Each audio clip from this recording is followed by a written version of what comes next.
오늘 말씀은 요한복음 21장 15절 말씀입니다. 그들이 두 반 먹은 후에 예수께서 시몬 베드로에게 이르시되 요한의 아들 시몬아 내가 이 사람들보다 나를 더 사랑하느냐 하시니 이르되 주님 그러하나이다.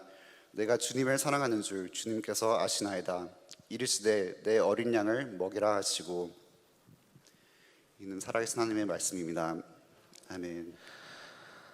예수님이 십자가에서 죽으신 후에요, 제자들은 뿔뿔이 흩어졌습니다.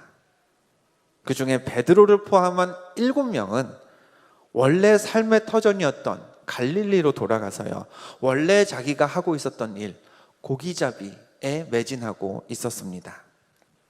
하루는요, 여느 때처럼 밤중에 이제 물가로 나와서 고기잡이에 한창이던 제자들에게 부활하신 예수님이 나타나셨습니다. 그리고 제자들과 함께 아침을 드셨습니다. 제자들에게는요, 이제 밤새 일을 했으니 그 일을 마치고 나서 먹는 이 아침밥이 꿀맛이어야 했습니다. 거기다가요, 왜 밖에 나가서 이제 캠핑이라도 하면서 이제 불을 좀 피면은 왠지 기분이 좋아지잖아요. 예, 막 더 깊은 얘기도 나눌 수 있을 것 같고 더 감성적이 되고. 그런데 아직 해가 완전히 뜨지 않은 어스름한 때에 예수님이 이제 잡아온 생선을 굽기 위해서 이제 불도 펴두셨습니다. 마치 캠프파이어 하는 것처럼요. 그러다 거기에 플러스 다시는 못 볼 줄 알았던 예수님도 그 자리에 계셨습니다. 그러면요, 이런 세팅이면요, 식사 분위기는 더할 나위 없이 좋았어야 됩니다. 맛있는 갓 잡아온 생선들 있죠, 불 펴 있죠, 함께 식사하는 분이 다시는 못 볼 줄 알았던 부활하신 예수님이죠. 그럼 식사 자리가 진짜 최고의 아침 식사 자리가 되었어야 했는데요, 그렇지가 않았습니다. 우리 어린이들 한번 생각해 볼게요. 여러분들 최근에 엄마 아빠한테 잘못한 거 있으세요? 아무도 없으니 다행입니다. 네. 자, 있다고 생각해 보겠습니다. 엄마 아빠한테 굉장히 잘못한 게 있어요. 근데 엄마 아빠가 얘기는 안 하셔요. 아직 혼나진 않았어요. 근데 알고 계신 것 같긴 해요. 언제 엄마가 나를 부를지 긴장하고 있습니다. 또 엄마가 부릅니다. 아, 이제 혼나나 라고 생각했더니 밥 먹으래요. 그래가지고 식탁에 딱 앉았습니다. 그럼 여러분, 그 밥이 맛있을까요? 밥 먹다가 엄마가 뭐라고 그러시려나, 이번엔 얼만큼 혼나려나, 그런 생각에 먹는 밥이 뭐 코로 들어가는지 입으로 들어가는지 잘 모를 겁니다. 제자들이 그랬습니다. 생선도 많이 잡았고 예수님이 불까지 지피면서 아침을 차려두셨는데 맛있게 먹을 수가 없었습니다. 예수님께 잘못한 게 있었거든요. 어떤 잘못인가? 군인들에게 잡혀서 십자가를 지도록 이제 끌려가신 그 예수님을 제자들 중에 아무도 지켜드리지를 못했습니다. 같이 있지를 못했습니다. 지몬미라고 하죠. 지켜주지 못해서 미안해. 예. 거기다가요, 베드로는 더 했습니다. 예수님이 재판받는 동안 3번이나 예수님과 같은 패거리, 같은 무리다 라는 증인들이 나올 때마다 그때마다 나는 아니라고 극구 부인했습니다. 그냥 나 예수님 몰라요 라고 부인만 했으면, 부정했으면 또 모르겠습니다. 예수님은요, 베드로가 닭 울기 전에 3번 부인할 걸 미리 베드로한테 말씀하셨죠. 그때 베드로가 자신감 있게 이렇게 말했었습니다. 화면을 넘겨주시면요, 베드로가 이르되 내가 주와 함께 있을지언정 죽을지언정 주를 부인하지 않겠나이다 라고 말했던 게 베드로였습니다. 죽어도 부인하지 않겠습니다. 예수님 부인하느니 그냥 죽어버리겠습니다. 그래 놓고 3번 부인했던 거죠. 그 일이 있고 나서 지금 처음 예수님을 만난 상황입니다. 베드로는요, 막 민망했겠죠. 무슨 말부터 해야 될지 몰랐을 겁니다. 차라리 예수님이 야, 너 어떻게 그럴 수 있어 라고 나오셨으면 모르겠는데 조용히 이제 밥 잘 차려놓고 계시니까 와, 이거 먹어야 되는 거야, 말아야 되는 거야? 내가 먼저 잘못했다고 말씀드려야 되는 거 아니야? 이런 심정에 그날 아침 밥 제대로 못 먹었을 겁니다. 근데 예수님이 먼저 말씀을 시작하십니다.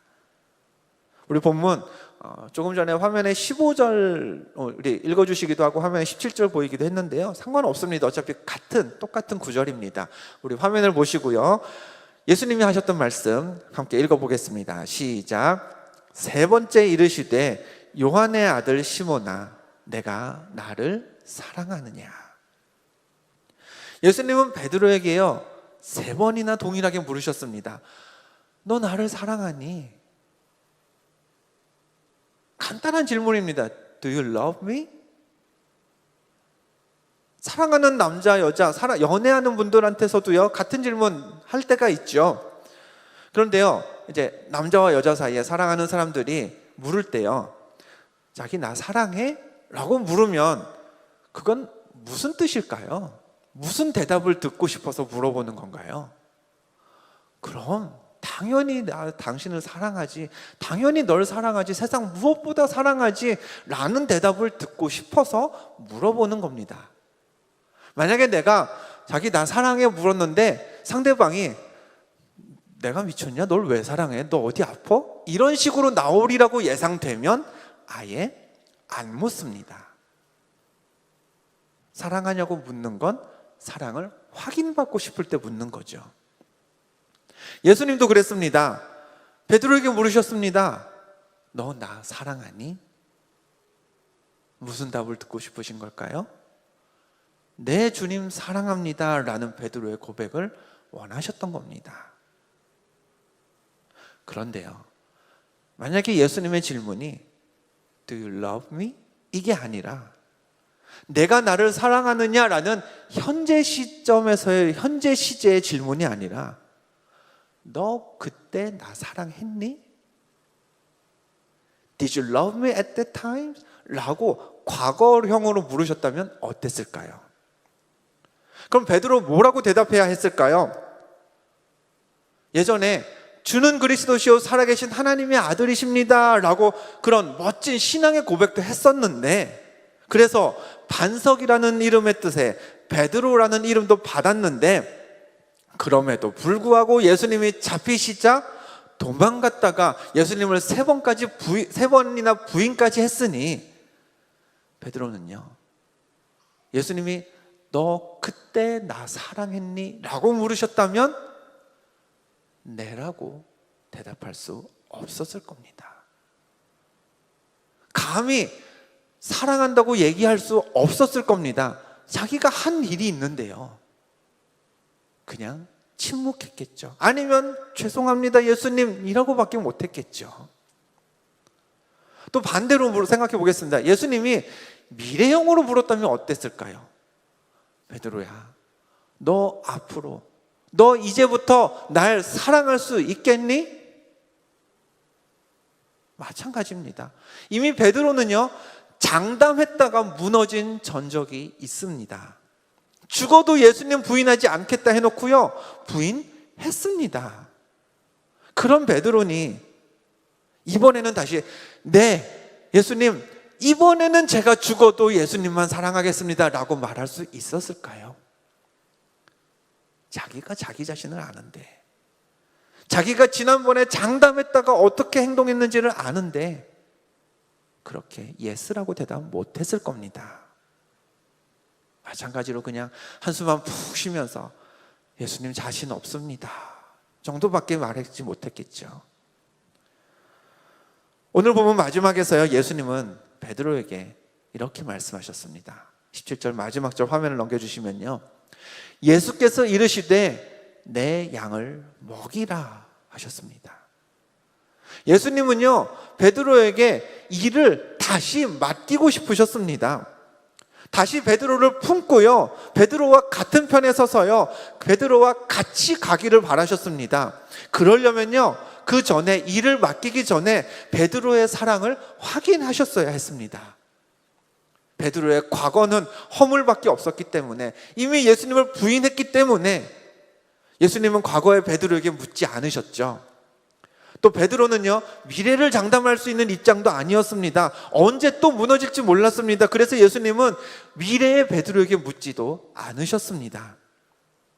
그저 지금, 베드로의 지금의 고백을 듣고 싶으셨습니다. 너 나를 지금 사랑하니? 우리들의 지난날 어떤가요? 기도하면서 결단은 했는데 그래 놓고 지키지 못했던, 하나님 앞에 했던 결단들이 있습니다. 돌이키기는 했는데 그 돌이켰던 게 무색할 만큼 다시 똑같은 허물을 짓고 허물을 행하며 살았던 게 우리들 아닙니까? 머리로는 알고 있는데 행동하지 못했던 그런 부족함들, 혹은 예수 그리스도를 만나지 못해서 내가 내 삶의 주인인 듯 행하면서 지냈던 시간들, 베드로처럼요, 우리도요 그냥 지나온 삶들을 되돌아보면 여러 가지 죄가 있고요, 여러 가지 허물들이 보입니다. 앞으로라고 다를까요? 미래는 어떨까요?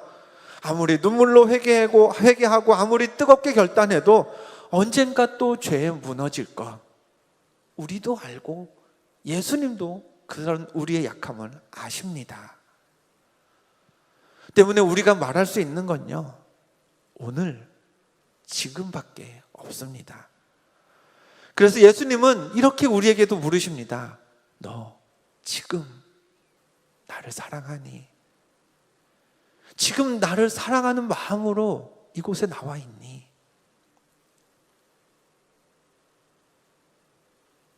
오늘 아침에 우리가 대답할 수 있는 것도 그 대답밖에 없지 않을까요? 네, 예수님, 제가 지난 날에는 예수님 마음에 들지 못하게 행동했을 수도 있습니다. 제가 지난 날에는 예수 그리스도의 이름으로 회개하면서 죄를 고백했지만 또 무너졌던 게 저의 삶입니다. 그러나 지금은 예수님을 사랑하기 때문에 오늘 이 아침 또 여기 나왔습니다. 예수님, 제가 오늘 이렇게 예배드리고 세상에 나가서 삶을 이어갈 때 또 언제 어떻게 무너질지 모르겠습니다. 그러나 지금만은 제가 예수님을 가장 사랑하는 그 마음으로 주님의 앞에 나왔습니다. 지금 우리가 예수님께 그렇게 사랑을 고백할 수 있다면 예수님은 우리에게도 말씀하십니다. 그래, 같이 내 양을 먹이자. 빌립보서 3장 13절과 14절 말씀 화면에 준비되어 있습니다. 우리 같이 한번 읽어보겠습니다. 시작. 뒤에 있는 것은 잊어버리고 앞에 있는 것을 잡으려고 표대를 향하여 그리스도 예수 안에서 하나님이 위에서 부르신 부름의 상을 위하여 달려가노라. 아멘. 표대를 향해서 달려가는 그 그리스도 예수 안에서 달려가는 그 길은요, 과거가 발목을 붙잡는 길이 아닙니다. 뒤에 있는 건요, 잊어버리고 가는 길입니다. 예수님은 그 과거에서 우리를 자유롭게 하시려고 이 땅에 오셔서 십자가를 지신 줄 믿습니다. 또 열심히 신앙생활 한다고 해도요, 우리는 미래를 장담하지 못합니다. 우리는 앞날을 모르지만요, 그럼에도 불구하고 우리가 표대를 향해서 가는 이 길이 의미 있는 여정인 이유는요, 하나님께서 확실한 미래, 분명한 천국을 우리에게 약속해 주셨기 때문입니다.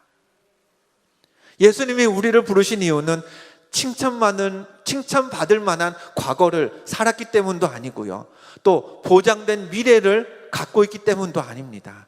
지금, 오늘 우리가 예수님을 사랑한다고 고백하는 그 믿음을 보시고 예수님은 오늘 우리를 부르십니다.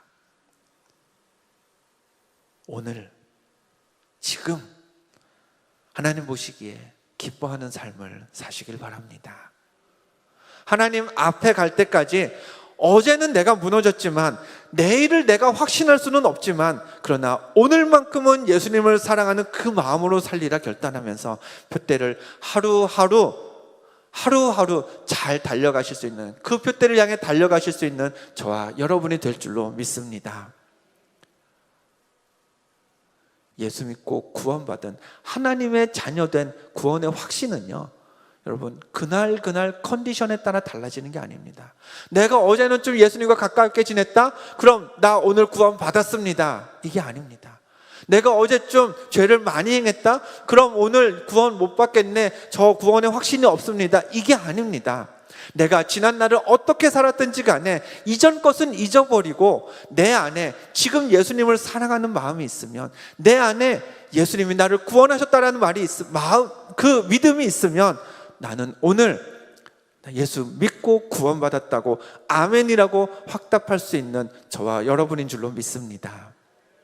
이전 것은 잊어버리고 그때를 향해 오늘 우리가 내딛어야 할 그 한 걸음 한 걸음을 믿음 안에서 성실히 계속해서 잘 내딛을 수 있는 그런 우리 모두가 되기를 주님의 이름으로 간절히 축원드립니다.